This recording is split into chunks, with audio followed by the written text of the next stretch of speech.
And today's pumped up Kickstarter is on, whoa.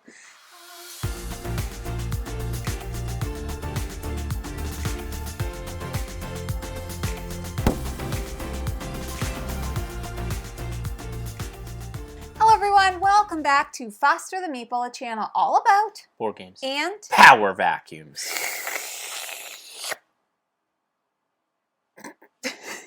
We are here again today with another pumped up Kickstarter. I was waiting for you to do it. And today's pumped up Kickstarter is on Power Vacuum from Keen Bean, who very kindly sponsored this preview. Now, as per usual with our preview videos, we're going to do a little overview and then we're going to jump into a discussion. But there's one thing that you should know. P-type. Prototype. RC. Okay? With Nike on the back, you know what that means. Power Vacuum is coming to Kickstarter today, April 9th. So all of the information, everything is going to be in the description below. But with that being said, let us dive in to the overview, shall we? Let's get sucked up into the overview. Let's get sucked up into it. Great news, the Supreme Appliance is dead. You've made your mournful public statement, tragic day, etc., and now you're ready to hatch your devious plot to steal the newly vacant Supreme seat and claim absolute power for yourself. You only need to outmaneuver your fellow ministers, but they're a heap of low-watt gizmos. How hard could that be? Power Vacuum is a 1 to 5 player trick-taking game with some treacherous twists. The game is played over several rounds, and in each round, players use tricks to adjust the power levels of other players to work toward their hidden agenda cards. Power is gained by winning tricks with the highest number of the lead suit, but it is also gained, lost, and exchanged between players through shrewd use of the control board, which is manipulated by the player of the lowest card of any suit. If at the round's end you have fulfilled your agenda card successfully picking the players with the most and or least amount of power, you get a large bonus payout. End of round points are exchanged for pieces of a great statue you are building yourself. The first player to complete their statue becomes the next Supreme Appliance. And we are back. Now let's talk a little bit about Power Vacuum. Jeffrey, tell the people about Power Vacuum. Shall I? You shall. Power Vacuum is a 2 to 5 player trick-taking game with a twist. Mm-hmm. In Power Vacuum, you are going to be playing out traditional trick-taking rounds, wherein you're going to play a card. There's trump suits. If you play the highest card of that trump suit, you're going to win the trick. However, the lowest played number, regardless of trick, is going to get to manipulate what's called the control board. The control board is a shared board that has a bunch of different tokens around it, different colors, and each player is basically representing a color: red, yellow, black, white, etc. It's like your faction. On this board, it's kind of like an electrical theme, so there's plugs on each color, and you're going to be manipulating these two ends of the plug in order to attach each color together. The socket. We'll mention in the finalized copy of this game, the tokens are going to be actually attached via a wire, which isn't in the review copy, just when you're checking out the B-roll. But what's going to happen is that person is going to move power from one color to another via that power circuit. Each player is going to have an agenda card, and that agenda card is going to have 2 colors on it, top and bottom. And those colors are going to be able to be manipulated, but they're going to represent which faction, which color at the end of the round is going to have the most power and the least power. And you're going to score points depending on when you reveal that card. So however many cards you have left in your hand when you decide to reveal that agenda card is going reveal. Depending on how many cards you have left in your hand when you reveal that agenda card, it's going to manipulate or multiply your victory points at the end of the game. So let's just say, for example, I had 6 cards left in my hand, and I decided to reveal my agenda card. I'm going to put a little token on my number 6, and then at the end of the round, if I've gotten one or both of those agenda card sections correct, I'm going to score 6 multiplied by that number, either 1 or 2, or 0 if I've gotten neither of them right. Then you're also going to score points for how many tricks you've won, and also each person has their own color. So however much power is on that color at the end of the round, you're also going to score victory points for that as well. Ultimately, what you're trying to do, it's kind of like a race to 40 points. There is a bit of a cool little like monument thing that you're building. So for every 10 points, you can actually take a section of a monument in order to build it. And then once you have 4 pieces, you built your monument, you've won the game, essentially. There's also an ability with the agenda cards that if you don't reveal it and you only have 4 cards left in your hand, you actually go to the 16 level, which seems weird, but basically it's kind of like shooting for the moon. Yeah. You have to get both sides of your agenda card correct in order to score exactly 16 points. Otherwise, you get nothing. Otherwise, you get 0.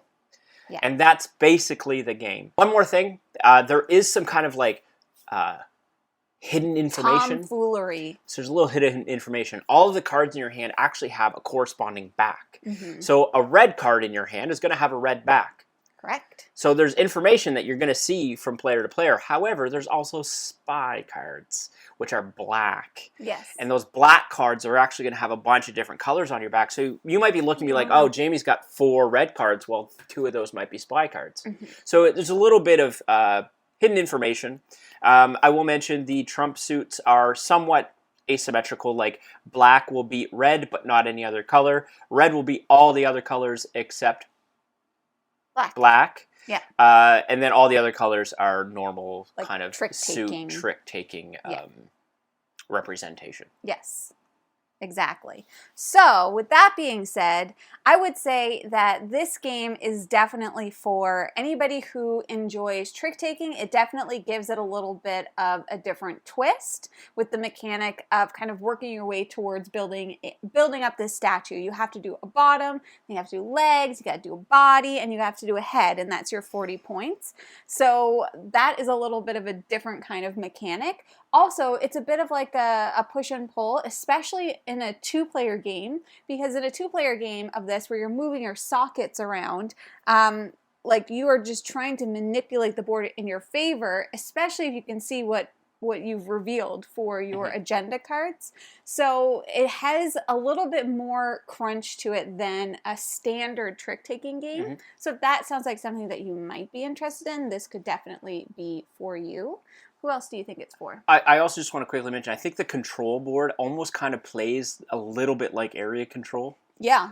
With the power tokens that are moving around. Because again, you have an agenda card, you have a color, you're trying to gain, it's not necessarily an area as opposed to a color, but it is kind of trick-taking with a little bit of a like area control twist to it. Yeah, I would agree with everything you just said. Anyone that enjoys trick-taking with a little bit of like twist to it. There's a bunch of games now coming out with that are kind of, you know, changing how trick-taking works. So yes. Definitely check it out if that's something you're interested in. Yeah, and it's definitely, so like one thing that people may really enjoy about it is if you, basically when you're playing the trick down, whoever has the lowest number is the one that gets to manipulate the board, and then whoever wins the trick gets those points at the end. So it's almost like you're almost always getting something. You're always kind of going forward. Exactly. Unless you happen to play the lowest and somebody can't play that color. So everybody's kind of like working at this puzzle, but trying to like benefit themselves. Yeah, it's definitely a race too. It's trying definitely, there's a bit of a mean element in it too, especially if you could see what's going on. Now, 100%. who this might not be for, I would say definitely if you don't enjoy trick-taking, it's very much so a trick-taking game. Like the card piece plays very much like what you would expect of a trick-taking game. So if that's not something that you're into, then maybe this might not be for you. Yeah, if you do like trick-taking games, but you just like pure card play and no other substance to it, not something that you probably are going to be interested in. Yeah. But other than that, I do think that if you enjoy trick-taking games, this could be one to check out.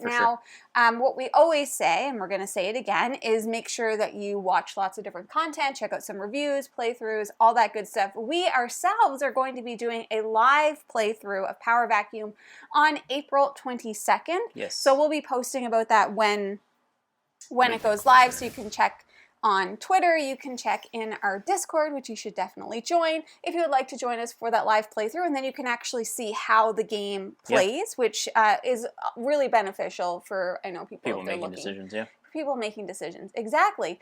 But that is Power Vacuum. Once again, it's on Kickstarter now, so all links and everything are going to be down below, so check that out. Now, if you're interested in buying board games, this one, as we mentioned, Kickstarter, I'll literally just said it. Mm-hmm. But other board games, you should first start by checking your friendly local gaming store. And for us, that is... The Boardroom Game Cafe. Oh, heck yeah, it is. Do you like snacks? I do. Where do people get snacks? Munch Pack. Munch Pack, that is correct. And if you like what you see... Please subscribe. We hope to see you again soon. And now we say goodbye. Goodbye! Later days.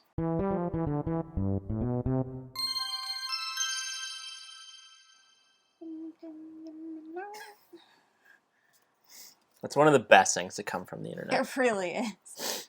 Look at my nose. Yep. It do be facts. That sucks. It's so noticeable. Power. Are you still talking about vacuum? Yep. I knew it. How did you know? I knew as soon as you grabbed that. I was like, no way does that happen. Ready? Yep. I'm caught in the rug. Do you know what is bad? My nose. Bad. One color is going to represent who you think, which faction, which color is going to have the most power. We don't need to talk through the burp. Just burp and then talk. You're getting burp voice. I do that. You're like, It's like I have air.